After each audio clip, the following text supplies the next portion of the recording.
Hi, we're back. We're here. Woo, imprisoned memories now. For real this time. Hi, Bikini.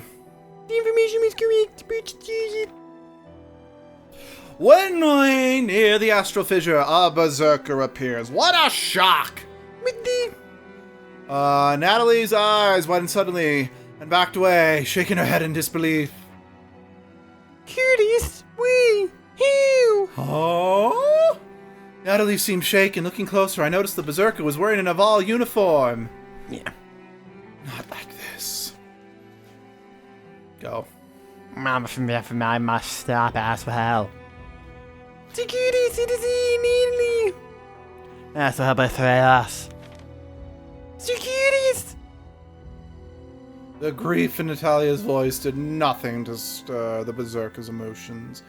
In trance, she began to wander towards him. I stopped her and readied my weapon. What was he thinking? He's a berserker and must be defeated. Yeah, I don't know what word. Ruff. Thank you. Yes. Loading. Every day our life is just loading. Oh, we're done? Okay. That's good, because I really couldn't add anything to what I had just done. Nor probably should I.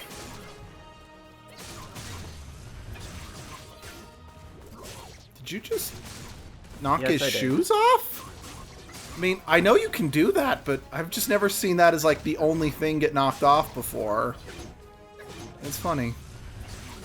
I suppose that doesn't really matter now, does it? Yep.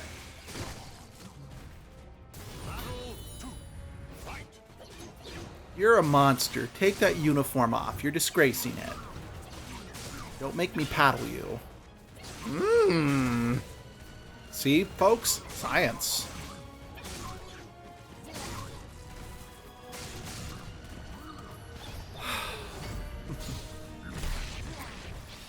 You know, have you ever watched Death Battle? No, can't say that I have. Yeah, it's always funny whenever they do, like, characters from fighting games. Because it's like, how do you actually measure the character's durability when, you know, characters like this are getting hit by swords constantly?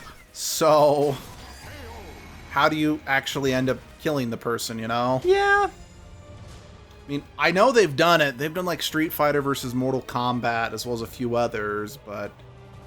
I think Mortal Kombat almost always wins, except for the one time they decided it'd be a good idea to test Mortal Kombat versus the Marvel Universe.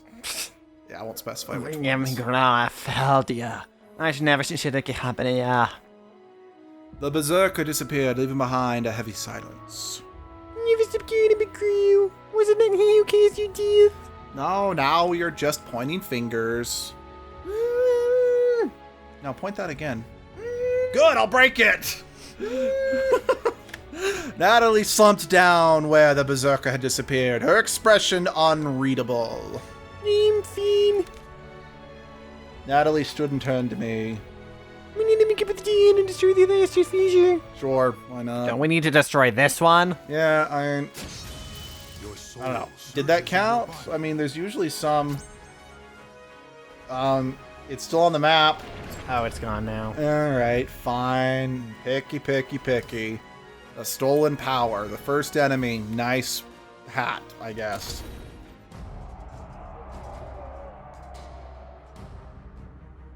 At the rendezvous point, a clamorous battle was taking place between the qualifiers and the Avel organization. My eyes fell upon the injured Dion. At last you made it! It was as well! I tried to slow him down, but he broke through our lines! Go in ahead, Fluffy. We'll deal with it right here. I left Dion and Natalia and headed for the astral fissure, but soon found my path blocked by a qualifier warrior. And... Any second now. It'll be great. It'll be the most exhilarating experience that we've ever felt. Are you sure about that? Yeah, no. I mean, if anyone who's seen any of our flashback videos know that nothing in this world will ever be able to be more exhilarating than half the shit that we pulled in that game. Yep. That's fair. And hell, the audience hasn't even seen the more crazy stuff that happens much later yet. Oh boy. Oh, David. Oh no, David.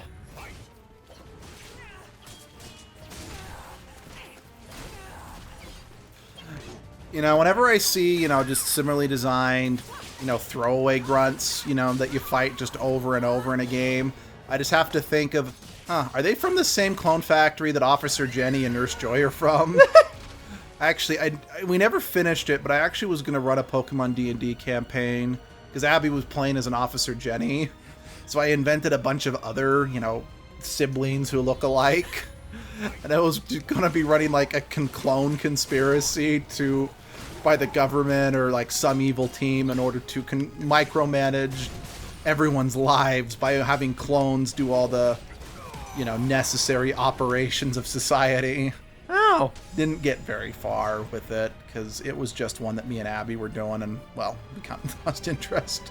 I also decided to write in that Brock, Brock had unknowingly had a tracer put in the back of his skull, and every Nurse Joy, Officer Jenny, fill in the blank, had a pager to let them know if he was coming into their city. It was kind of no holds barred, so I thought, let's just run with it.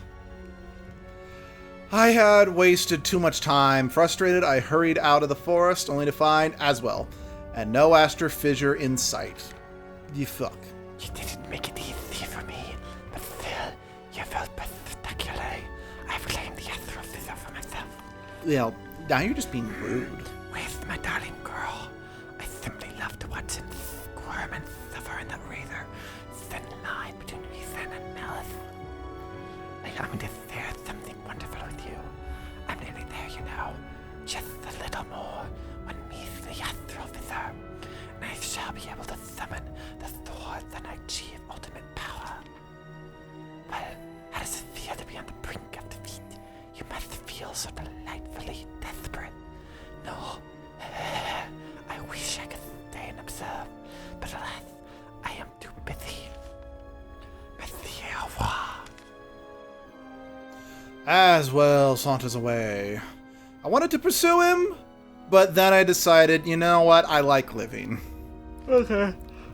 With a little other choice than to leave, I turned and headed to meet Dion and Natalia. Natalie, fuck, I don't know, I don't care. Language is hard. Yay. Next. Yeah. Yeah. Ooh, we're in Greece. Yay. Can we go, get some powers of Shazam? Have you seen that yet? No. You should.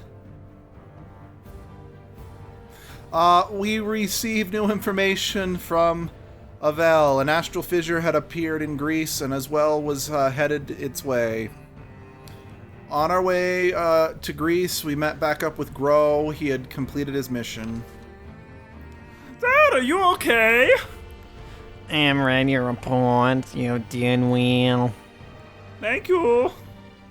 Sees with his great strength yet again.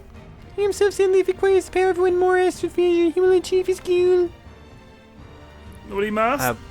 I must defeat him in Greece. Let us make haste. All right. Everyone, Grease Lightning, go! Oh, wait, not that Grease.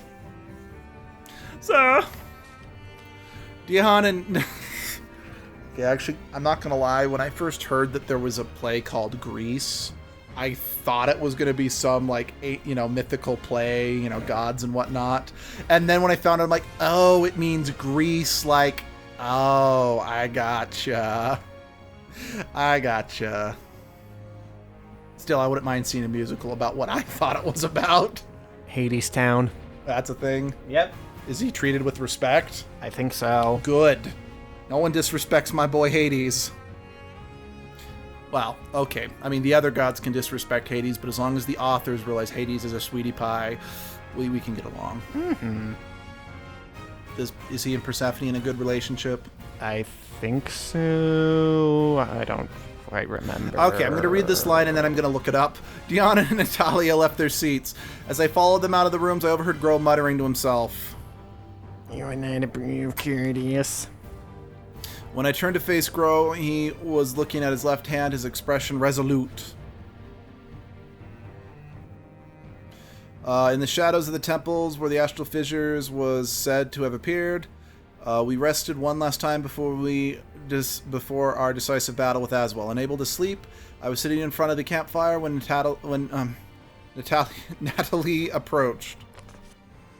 Struggling to sleep, BC.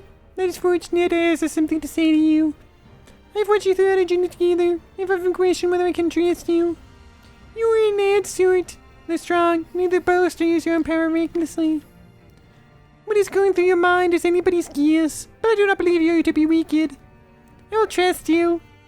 For now. But do not take this to mean my guard is down. Cross us, and you die. I think what Natalie is trying to say is, we are counting on your help tomorrow. Leon stood on the other side of the campfire. I hadn't noticed him approach. Natalie glared at him in silence. Do not give me that look, Natalie. And Fluffy, I want you to know that I am here with her on this. Let us work together to stop as well. I have a message from Sir Grow, too. He says he wishes to speak with you. When I arrived at the meeting place, Grow was waiting for me. Naked. Kinky. Hello. Tomorrow we face the Aswell for the last time. I want to say something to you before we venture into battle. In order to defeat him, I shall need to push this wretched power inside me beyond its limits. Grow uncovered his left eye, revealing a gruesome scar. Even so, there is no guarantee I can emerge victorious. His power has grown immensely. Furthermore, I know that my mind will not survive if I harness my complete power. I never expected an easy death, but recently, I have often thought of home. For a brief moment, Grow's expression softened, and he got a distant look in his eyes. His face revealed a warmth and kindness I'd never seen in the hardened warrior. A moment later, it was gone, replaced by his usual stern expression. Somewhere, a small child is crying because Grow smiled. We must risk everything if we are to defeat Aswell. Even if I am victorious, I will likely lose control of myself. Should that happen, kill me. You have the power to do so. Grow appears resolute. With a small nod, I vowed to do as he asked. To think I would be asking this of another for a second time. Never mind, the hour grows late. Let us rest. Oh. Well, let's call that an episode. Okay, bye. Get out of his house.